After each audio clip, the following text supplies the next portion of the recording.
चारोटी राज्य गोटे केन्द्र शासित अंचल निर्वाचन फलाफल प्राय आसी जाइछि।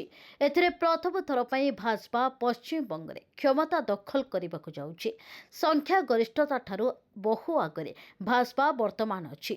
आसाम और पुडुचेरी रे मध्य भाजपा सरकार गढ़िबा को जाउछि। ए खुशी गंजाम जिला भंजनगर निर्वाचन मंडली भाजपा पक्षरु सोमवार थाना छकरे विजय उत्सव पालन करा जायतिला। ए समय सेठारे जय श्रीराम नारा और बाण रे संपृक्त अंचल प्रकंपित होई उठिथिला। एथिसह भाजपा नेता और कर्मी परस्पर को मिठा खुआई विजय उत्सव पाड़िथिले। ए समय भाजपा नेता विष्णु प्रसाद प्रधान, एमपी प्रतिनिधि संतोष दियाड़ी, लक्ष्मी पंडा, समीर नायक, सुभाष बराड़, बबुनी महांती प्रमुख उपस्थित थिले।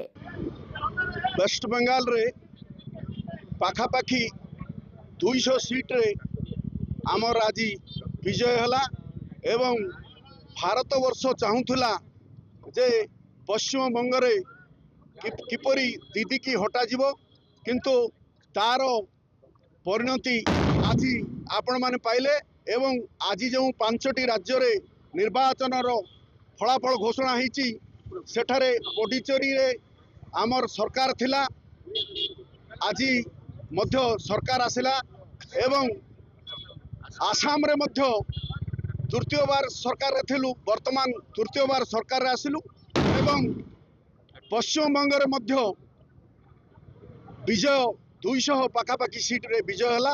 तेणु 13-14 मसीह